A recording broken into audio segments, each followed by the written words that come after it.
Hi everyone, Angelius here, and today I'm taking a glimpse at RollerCoaster Tycoon 3 Platinum Edition. So that means it comes with the Soaked DLC and also the Wild.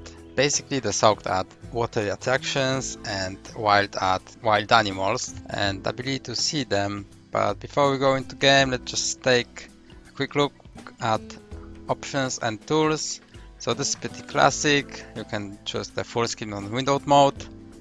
Currency you want to play, pounds, dollars, euros, so on. Metric or imperial. Distance and speed measures, temperature, Celsius and Fahrenheit. That's pretty depends where you're from, what you are comfortable with. It doesn't have any effect on the game. And then you have key binding, you can key bind pretty much everything, so that's useful. Graphic options, not so much here. You can change quality. You can also let for it to auto detect and change the resolution, which doesn't support the new evolutions, but that's kind of bad, but that's fine. And camera options, nothing to see in there. And the games come with a couple of tools. You can design your own people, scenarios, roller coasters, and building. So basically you can customize everything. So that's really good on this part. And you have a couple of play modes, tutorial. If you haven't played any of the RollerCoaster Tycoon game, it's recommended. If you have, there are some couple of new elements, so you might just take a look at it. Just see, especially when it comes to those two, because like you have the lion show and animal care and so on. That's pretty new to this game, so you might, if you haven't played it, you might want to have a look at it. Then you have career mode, which is basically the campaign, sandbox, that's pretty obvious, and custom scenario. You can make them on your own or download it from the internet, so that's really good. Career mode comes with the 3 campaigns. This is for the basic game, this is for the one of the DLC, and that's for the second. So as you can see, I've completed pretty much everything, and now I'm going to choose one of my saves. I want some. Oh, this comes with the roller coasters, so we will have to go with this. Okay, so we're in the game now. The goal of the game is to basically build the most successful theme park or roller coaster.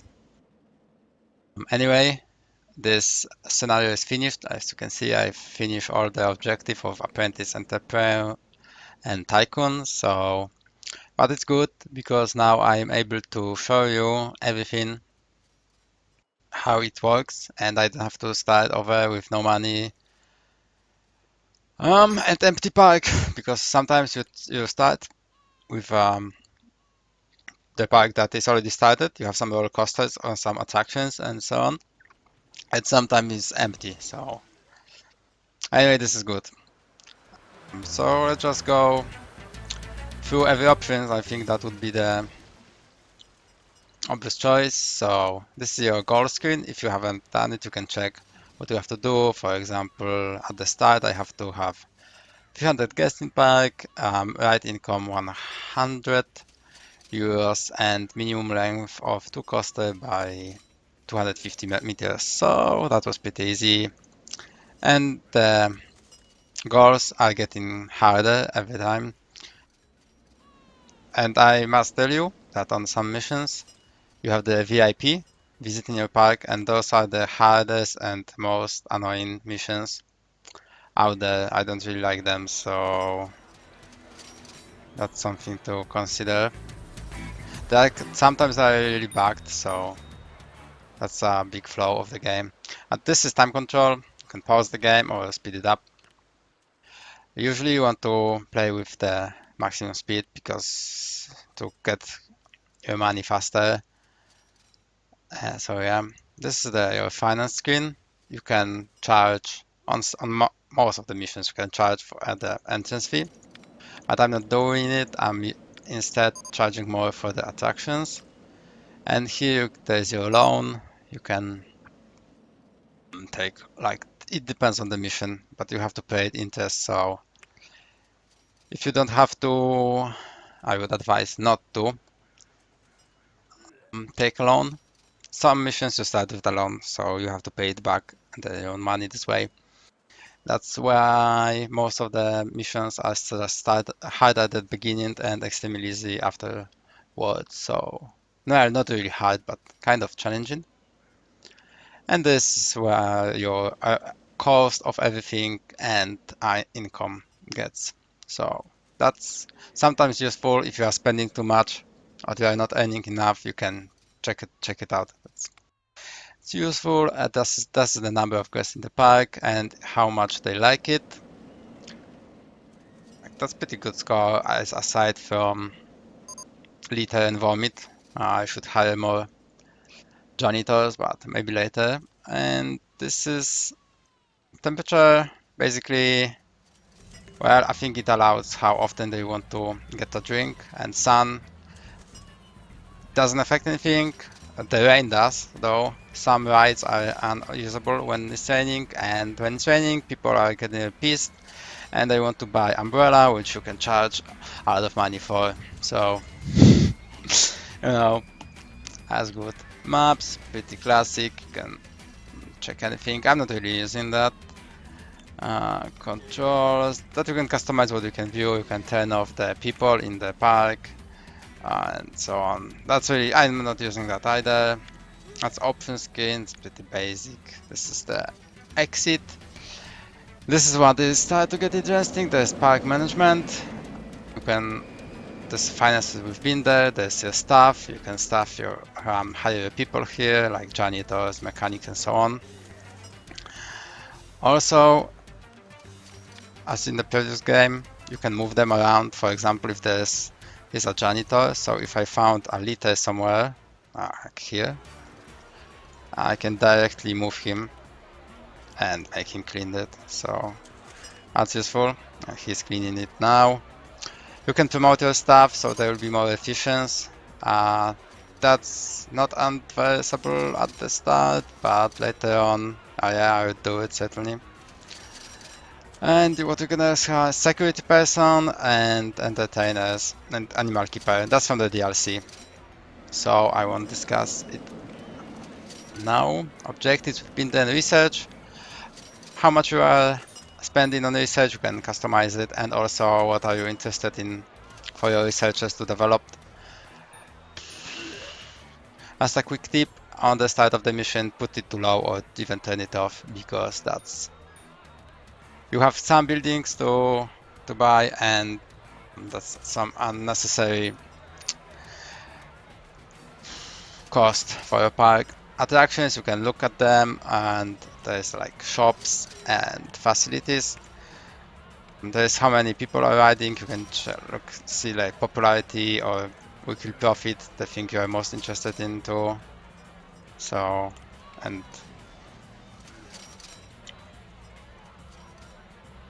value, what's the best attractions. This is guest, and you can check what they're thinking because you are all powerful like that, and you can have like group thinking, which is really helpful. So they are funny, gross, so that means there is a lot of trash or puke around the park. They're not thirsty because I've built them a lot of drinks stalls and so on. Yeah, basically that really helps you what you should be focusing on when building next park. This is like a lot of attractions to build, like roller coasters, a couple of them. You can customize them on your own and build them, so you have to make a design, and I'm not going to show it because it would take too long time, but basically you can construct anything you want, and later on you have to test it, so make sure that it saves, and knowing basic physics helps with that certainly. So your people won't get killed, but it's kind of funny to get them killed. So that's something to consider. But also, what you can do, you can just have a look at some designs and just build them anywhere you want. So you do that. For example, I want to put this one, you can rotate it. And I think I don't have a space for that, but yeah, you get what I'm going with this. So that's roller coasters. Also you have Junior rides, thrill rides, water rides, and that's the gentle rides, transport rides. There's a lot of stuff in here and you can discover. I mean, research it all. You can also look for the special theme. For example, yeah, the pirate ship would be adventure theme. So if you want to build an adventure theme park, you can start with building those kind of attractions.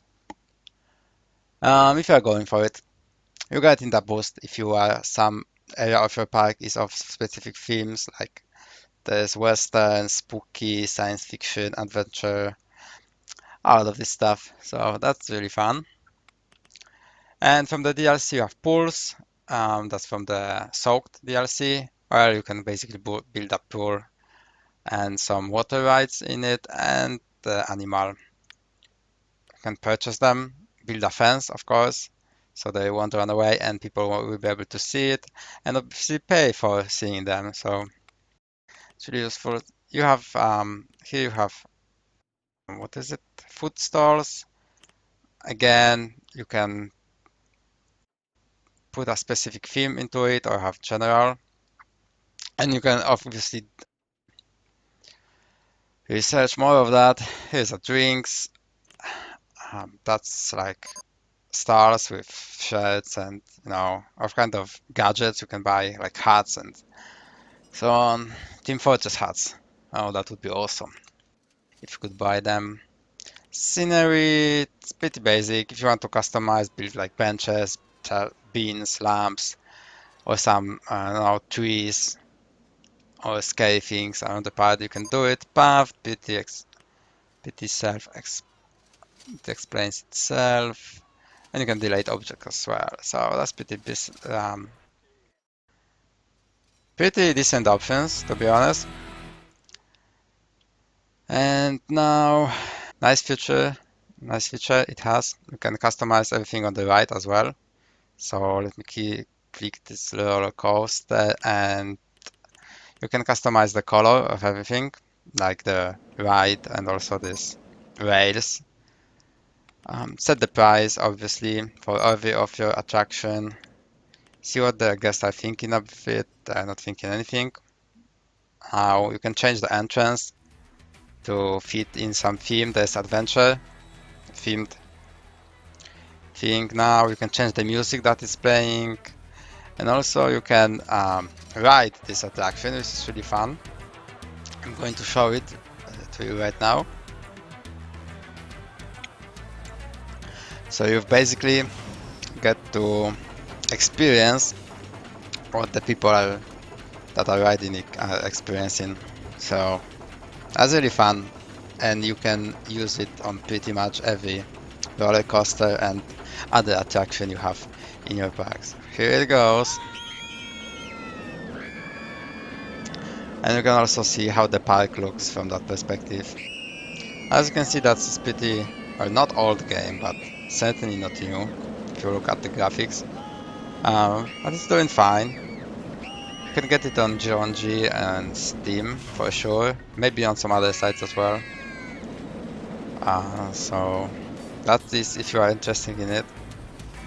So let me just at the end talk quickly what you're doing in this park. So basically at the start you have a couple of attractions, as I said, or none. If you don't have anyone, you have to build them and find the golden spot, how much you want to earn from each of them.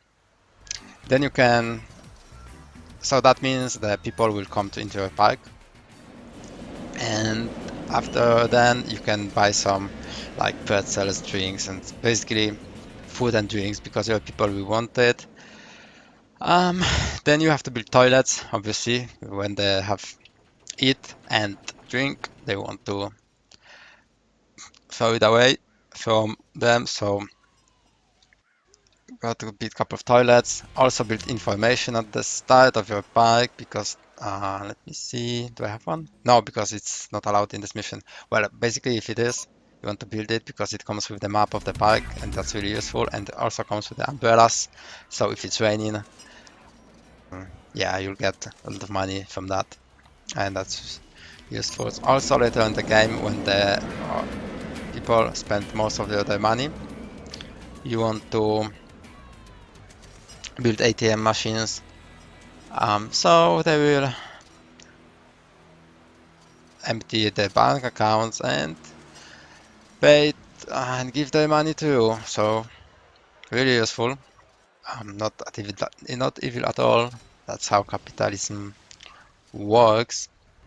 Of course, you want to, if you are getting some profit, you want to hire the mechanics and janitors to repair your rides and to clean the stuff. Speaking of which, this is really messy in here. And yeah, basically from that point, everything will be going your way. You have just to focusing on making objectives, and yeah, that's how it is.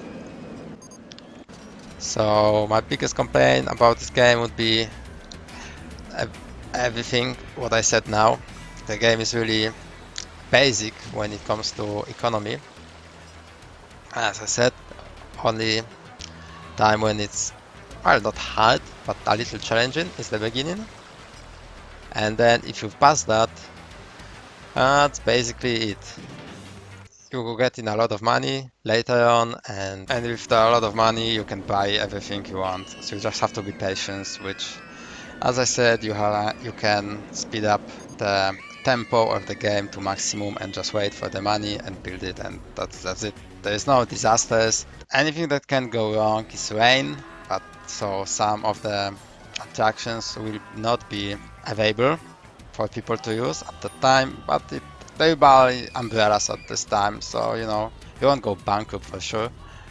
Or they'll do something else like go get drinks or food, or use the toilet anyway, and the raining will stop and you can get back to making money from the attractions. And obviously your attractions can break up, but you have your mechanics to do it with.